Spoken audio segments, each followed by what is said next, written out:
The story begins in Egypt, where the Israelites were enslaved under a cruel pharaoh who feared their growing numbers. To curb their population, he decreed that every newborn Hebrew boy be thrown into the Nile. A Levite woman named Jochebed gave birth to a son and, seeing his beauty and promise, hid him for 3 months. When she could no longer conceal him, she placed him in a waterproofed basket and set him adrift in the river. Pharaoh's daughter came down to bathe in the river and spotted the basket. When she opened it, the baby's cries touched her heart.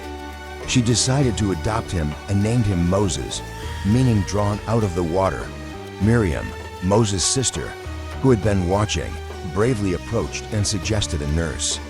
Thus, Jochebed was able to care for her own son during his early years. Moses grew up in the opulence of Pharaoh's court, educated in all the wisdom of the Egyptians. Though he was raised as a prince, he was aware of his Hebrew heritage. One day, he saw an Egyptian taskmaster beating a Hebrew slave. In a surge of anger and loyalty, Moses killed the Egyptian and buried him in the sand. When this act became known, he fled to Midian to escape Pharaoh's wrath. In Midian, Moses found refuge and married Zipporah, the daughter of Jethro, a priest. One day, while tending sheep on Mount Horeb, he encountered a miraculous sight, a bush that burned but was not consumed. From within the flames, God spoke, commanding Moses to return to Egypt and lead his people out of bondage. Moses returned to Egypt, accompanied by his brother Aaron. He confronted Pharaoh, delivering God's message, "Let my people go."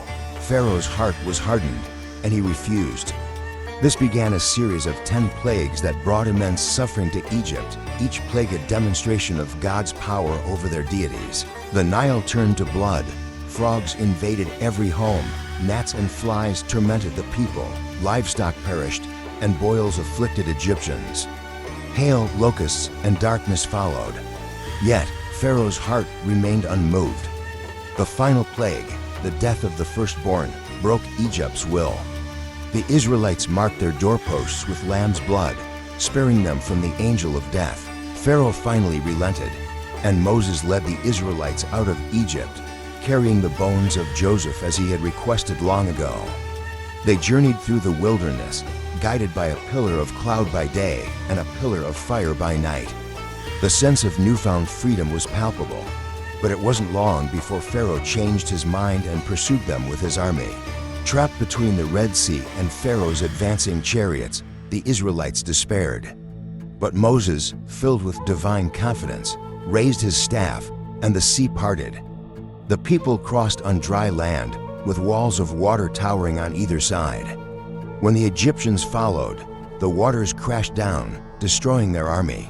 On the other side of the sea, the Israelites burst into songs of praise, led by Miriam with tambourines and dancing.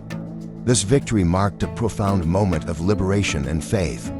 The people celebrated God's deliverance from their oppressors and looked to Moses as their leader and prophet. Despite the initial joy, the journey through the wilderness was fraught with challenges. The Israelites grumbled about food and water. God provided manna from heaven and water from a rock, demonstrating his care despite their doubts.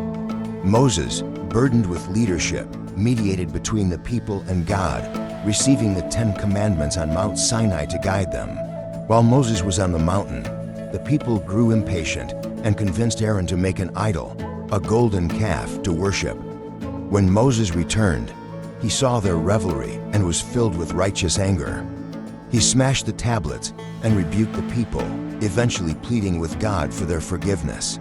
Despite their rebellion, God renewed his covenant with the Israelites and led them onward. They wandered the desert for 40 years, during which Moses' faith and leadership were tested repeatedly. Finally, they reached the border of Canaan. Moses, knowing he would not enter, gave a final address, blessing the people and appointing Joshua as their leader.